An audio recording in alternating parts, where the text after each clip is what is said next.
Thank you. Thank you.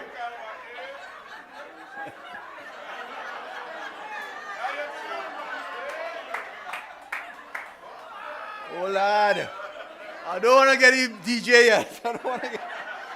I think I have 15 minutes, but I'll try to cut it down. Good night, my political leader, the Honorable Kamala Prasad Bissessa and Dr. Bissessa, and my parliamentary colleagues here tonight, my friends and family here tonight. Trinidad and Tobago, as a nation, we are approaching, as Michel said, the most important months in our nation's history. The months which will determine the fate of our nation, your lives, and your children's future. That is what Michel said just a minute ago. In the coming days and weeks, you must unite and join hands with the UNC to signal the beginning of the end of the PNM government. Michel served the eviction notice here tonight. It will be the beginning of the end. If we don't do that, it will be the beginning of the end of Trinidad and Tobago as we know it. Tonight I stand before you, not just as a member of parliament, but as a fellow citizen, telling you that as a country, regardless of our economic, academic, cultural, community, or political differences, we deserve better. We deserve a better run country. As citizens, ask yourselves, do you deserve to live in a country where in 1 week ago, an 8-year-old child died from dengue? And Michel said in her constituency, a 5-year-old child was shot multiple times. We deserve better, my brothers and sisters. Do you deserve to live in a country where 9 out of 23 fire stations do not have a fire truck? Do you deserve to live in a country that taxes you pay for your home but doesn't secure you or make you feel safer, while in that home you get home invasion, my brothers and sisters? 2 weeks ago, Stuart Young, the Minister of Everything, Gary Sober's small pin, as my colleague Anil has called him, went down to NSC to meet the students in St. Madeleine. He went to tour a rig that Mrs. Prasad Bissessa government installed in use in St. Madeleine NSC when we were in government. He went and fooled the students and talked about his government efforts over the last 9 years that has caused Trinidad and Tobago once again to attract the attention of major international energy players. You hear lie? I will tell you a lie before we start off. The rig, he went and toured with the students. For 6 years, that rig has been non-functional. Non-functional.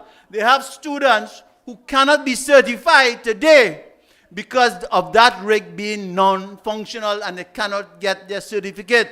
But Stuart Young goes down to St. Madeleine NESC and fools the students and the country. Trinidad and Tobago, it breaks our hearts to admit, but the only attention that we are getting from international energy players is the increasing concern for the rapid decline in our energy sector, from one that is uncompetitive and unattractive. If these government policies have been so successful, why did Minister Young have to fly across to Venezuela with BP delegation earlier this year for BP to access Venezuelan gas? How could Trinidad and Tobago be attracting the attention of international giant players when the only gas projects this government has placed on focus with Shell is the Venezuelan waters? If this government policies are so attractive to the international energy players, why was the foreign company Methanex forced to announce earlier this year to their shareholders that they're idling the Atlas plant in Point Lisas because of no gas? If our energy was so attractive to Stuart Young, to international energy players, why did BP sell off some of their assets to Perenco? If our energy sector was so internationally attractive, why only 4 of 13 blocks received bids from this recent bid rounds? Minister Young, I want to tell you, your eviction notice has been served by our government on your government. In just over in 1 month's time, when the Minister of Finance presents his 10th budget, I want to make sure they make this the last budget that Imbert present. And Rowley, this government will set a record as the only government in our history to deliver a decade of no increase in oil and gas production. 10 years they're in government. The road, it has decreased. It has decreased, a decade of no increases. The Rowley government has become the only government in Trinidad and Tobago to ever lead this country for 10 consecutive budgets without increasing our oil and gas production by a single barrel. When Mrs. Prasad Bisesa was there, she left over 81,000 barrels a day we were producing. They are now down to 49,000 barrels of oil and not one extra ounce of gas in our country. In just over 1 month's time, the Minister of Finance will come to the population with his crocodile tears that revenue has collapsed due to a fall in energy earnings. And the business chamber will say nothing. I want to tell the businessman who failed to get the nominee for PNM in Tando, he better take an eviction notice and go home tonight. He was a failure. He was a failure in Sandy. He was even a failure in his screening for PNM. That collapse in the energy revenue has nothing to do with global community. It falls squarely on the decade of crisis and chaos that this government has created in our energy sector in the last 10 years. The first blow was the Houston negotiation that Rowley and Young went to negotiate. Well, we're still reeling from the blow and the bad negotiations they did in Houston in 2017. The second blow is when they talk about a basket price for gas. And they're getting a higher basket. Every budget is coming to talk a basket. Well, them is a basket case. All right? Because our production is so low that we cannot even achieve the revenues from those higher prices by using that basket price. The third blow was when the revenue stream and the mismanagement of NGC, under their management, NGC lost over $2 billion in 2020, and they want to tell us that they know how to run this country in oil and gas. And don't forget about Nikon. Nikon blew up. Nikon blew up, and one of our major local banks is reeling from that bad investment in Nikon. We have the dragon gas uncertainty, ladies and gentlemen. This government has placed our entire energy security on gas deals with Venezuela. This Rowley-led government has abandoned in-border meaning Trinidad and Tobago gas exploration, and focused solely on the dragon gas in Venezuela. Like a snake oil salesman, they have gassed up the population with promises of gas and a boom in 2027. They say a boom coming. So they say, well, Sure Young say a boom coming. The only boom is the eviction notice he getting. When in reality, they don't even have the slightest idea or inclination of the future operations of this deal, given the tense geopolitical political situation surrounding Venezuela. Now, only 2 days ago, in the news, 10 Latin American governments and the USA government have said categorically they reject the Venezuelan Supreme Court's decision to confirm Nicolas Maduro widely consensus claim that he have won the re-election. So we are in problems. The US government and 10 Latin American governments have said, no, we're not accepting that election. Just so. I want to go to something that is dear to me.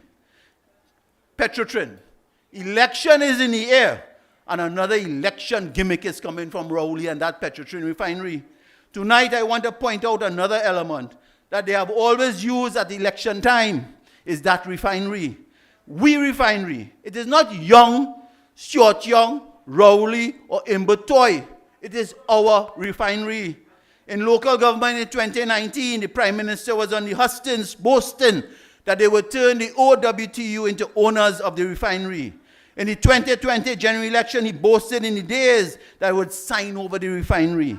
Tonight, I want to ask the Prime Minister, what refinery gimmick you're coming with in this election? They promised Petrotrin workers land. They ain't get no land. Lies. Up to today, workers are still waiting on the deeds. They promised the fence line community of Pointe-a-Pierre, Tabaquite, funding, development, and infrastructure jobs. Not one community has benefited to date. They promised that heritage production would outperform Petrotrin. Today, heritage is yet to surpass Petrotrin's performance. That is the fact. Recently, they tried to play politics with Jindal. They have a man called Jindal. I want to tell the Prime Minister and Jindal that the opposition did its job by highlighting the key questions in the national interest. We did our job. What is startling is that besides all the song and cry from the Prime Minister, Jindal never submitted an official bid. He lied. But when there was an official bidding process taking place, he never submitted a bid. No businessman, whether it is Jindal, David Lee, will run from a few questions. I don't run. If there's a profit to be made, we stick it out as businessmen. If they are confident of winning the bid, they submit a bid. The question we raise is, did Jindal pull out of submitting his bid because he lost his supply of crude oil from Venezuela? Did PDVSA change the terms on Jindal so he was left with no supply of crude oil for our refinery, so he had nothing? But to save face, you know what Rowley do on Jindal? Once again, they blame Kamla Prasad-Bissessar and the opposition. 9 years they're blaming us. 9 years. Trinidad and Tobago, your economic stability depends on the UNC restoring the energy sector. We will restore that. The UNC and PNM, I want to say it again. The UNC and PNM are not the same. We are not the same. UNC's management of the energy sector was geared to developing our in-border gas and oil to deliver maximum value for the people, the people of Trinidad and Tobago, versus PNM's style of focusing on Venezuelan gas and Maduro. You have to ask yourself why. UNC's fiscal incentives ensured long-term success for both the upstream and downstream sector, versus the PNM excuse of we are a mature province. The UNC worked to preserve the refinery, point leases on our energy assets, versus the PNM record of plant closures. And as I close, I will say more. As I close, I hope Kevin ready here. I hope Kevin ready. Trinidad and Tobago, this is our last chance to save our nation. Trinidad and Tobago requires leadership that identifies with our hardship. It deserves leadership that values our talents and is determined to secure our future regardless of race, religion, and economic background. Tonight, I say that leader is Kamla Prasad-Bissessar, who continues to selflessly battle the PNM. She continues to battle the PNM to ensure our communities are safer, who continues to create policies to ensure our communities are prosperous, and who is focused on securing our standard of living once more. Let us stand with her and the UNC. But as I end, Sweet Mouth Kazim. You know that man, a minister called Kazim, Sweet Mouth. I just call him Sweet Mouth. He come with a fellow called Ramsing in Pointe-a-Pierre. Tonight I want to send a message to the PNM candidate for Pointe-a-Pierre. The people of Pointe-a-Pierre will not be taken for fools.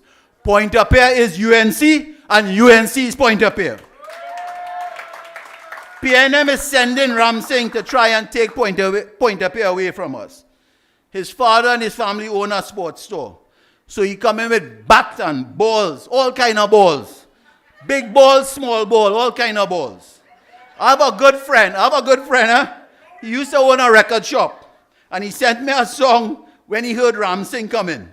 But I've already sent that song out in Pointe-a-Pierre. So when you see Kazim, Sweet Mouth Kazim and Ramsing, Kevin, run this song and tell them the people to play. Tell them, Kevin, beat